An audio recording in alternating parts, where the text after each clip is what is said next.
सभी को मेरा नमस्कार। स्वागत है आपका अपने यूट्यूब चैनल प्रवीण ढूंढुआ में। फिर हाजिर हैं बड़ी अपडेट के साथ। अपडेट जुड़िए साथियों, हरियाणा में जो 1.20 लाख कच्चे कर्मचारियों को चुनाव से पहले मुख्यमंत्री नायब सिंह सैनी जी ने वादा किया था कि उन्हें जॉब सिक्योरिटी में शामिल किया जाएगा, और मुख्यमंत्री जी ने अपना वादा पूरा किया साथियों। अध्यादेश लेकर आए, उसके बाद इसे विधानसभा में पारित कर दिया गया और कानून बना दिया गया।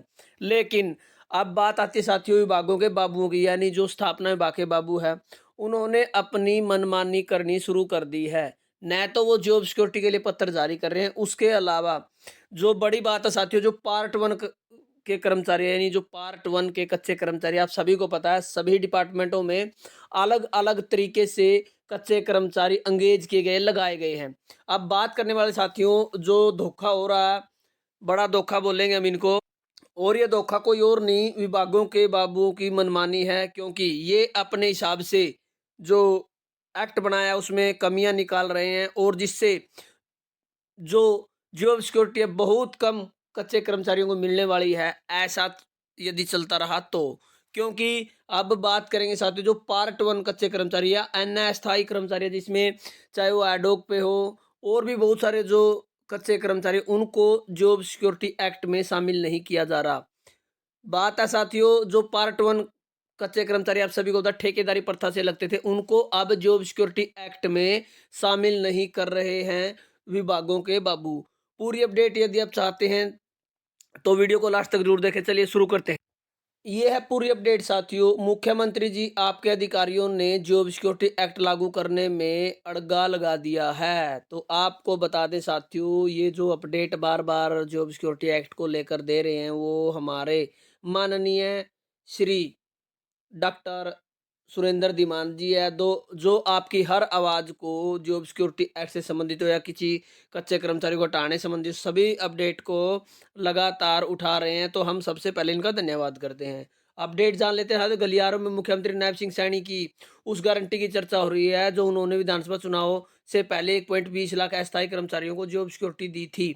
तो इसमें साथियों बताया गया, जिस जिस प्रकार से अध्यादेश आया उसके बाद इस जो अध्यादेश के बाद चुनाव हुए तो भाजपा की तीसरी बार सरकार बनी। इसमें कोई माने ना माने, कच्चे कर्मचारियों का बिल्कुल 100% हाथ है, और ये बात मुख्यमंत्री नायब सिंह सैनी जी ने भी मानी है।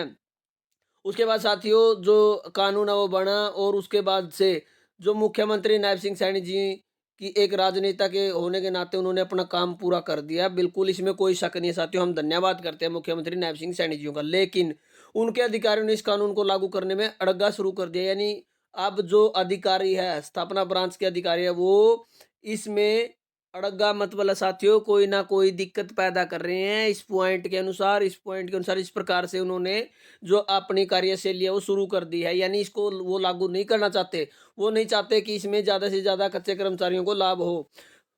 जो कानून बनाया गया उसमें हालांकि इलिजिबल कॉन्ट्रेक्चुअल एम्प्लॉयज की परिभाषा में लिखा हुआ है कि इलिजिबल एम्प्लॉयज मतलब कॉन्ट्रेक्चुअल हेडोक या आउटसोर्सिंग आधार पर सरकारी संस्थाओं में नियुक्त की तारीख को अस्थायी तौर पर नियुक्त हो।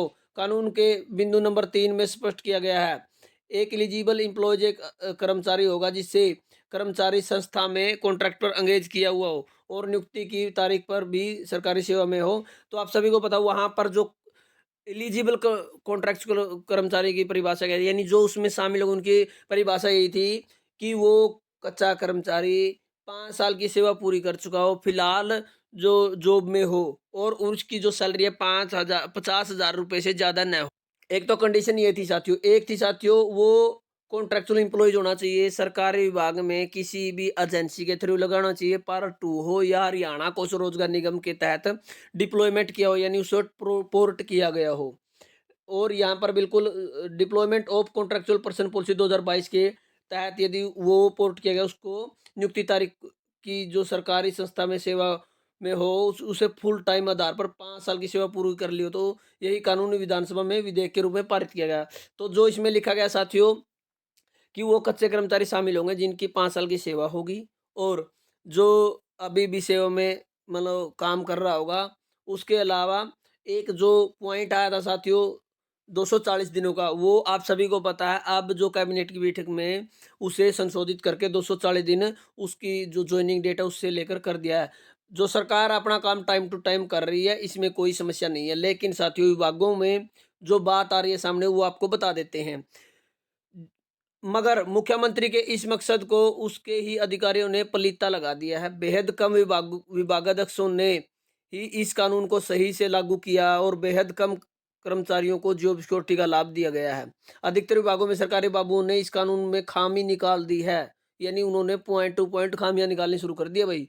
इस खामी का न तो मुख्य सचिव का कोई इलाज, न तो मुख्य सचिव इसका कोई इलाज कर पा रहे और न ही कोई और अधिकारी। विभागों में स्थापना ब्रांच के बाबुओं ने कहना शुरू कर दिया कि सिर्फ वही कर्मचारी जॉब सिक्योरिटी एक्ट के तहत लाभ लेने के पात्र है। यानी यहाँ पर जो पॉइंट है साथियों, ध्यान से सुने, केवल वही कच्चे कर्मचारी जॉब सिक्योरिटी एक्ट में लाभ होने के पात्र हैं जो आउटसोर्सिंग पर पॉलिसी पार्ट 2 के तहत नियुक्त हुए थे या जिन्हें 5 साल हो गए हैं और वे हरियाणा को स्वरोजगार निगम में पोर्ट हो गए हैं।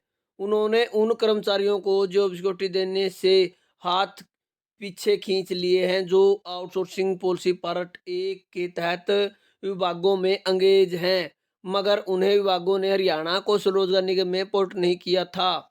मगर वे सभी अभी भी विभागों में कार्यरत हैं और उनका मानदेय 50,000 रुपये से कम है और उन्हें 5 साल से ज़्यादा हो गए हैं। अभी सरकार ने ग्रुप डी कर्मचारियों की नियुक्ति के संदर्भ में जो मुख्य सचिव की तरफ से पत्र फील्ड में भेजा था, उसमें जॉब सिक्योरिटी एक्ट और पलीता लग गया। उसमें साफ लिखा गया कि ग्रुप डी के जो कर्मचारी या तो हरियाणा को स्वरोजगार निगम से लगे हो या आउटसोर्सिंग पॉलिसी पार्ट 2 के तहत लगे हो, ऐसे कर्मचारियों को सरप्लस होने पर नहीं हटाया जाए। इसमें कहीं पर भी आउटसोर्सिंग पॉलिसी पार्ट 1 का जिक्र नहीं था। तो साथियों, अब आपको जमा सीधी सीधी बात बता दें कि जो जॉब सिक्योरिटी एक्ट लागू करने की बात है, अब आती है विभाग के बाबू हैं।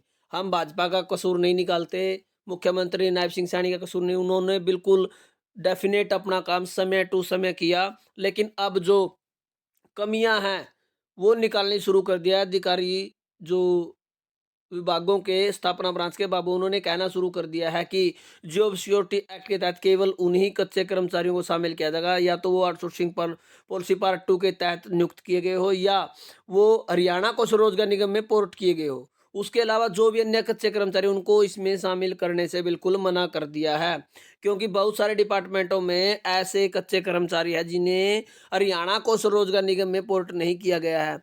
तो साथियों, अब बात आती है कि इसका जो फैसला है वो न तो मुख्य सचिव के पास इलाज है, न ही कोई अधिकारी इसका इलाज कर पा रहा है।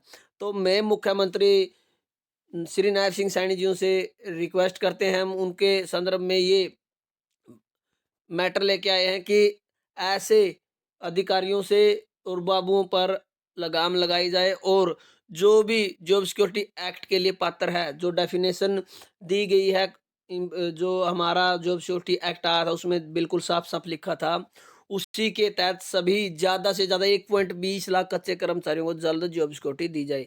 तो आपका क्या मानना चाहते हो? क्या आपके साथ भी ऐसा हो रहा है? यदि ऐसा हुआ है तो आप प्लीज़ कमेंट कर दें, आपकी आवाज़ को भी हम उठाने की कोशिश करेंगे। धन्यवाद। वीडियो देखने के लिए आपका दिन शुभ हो।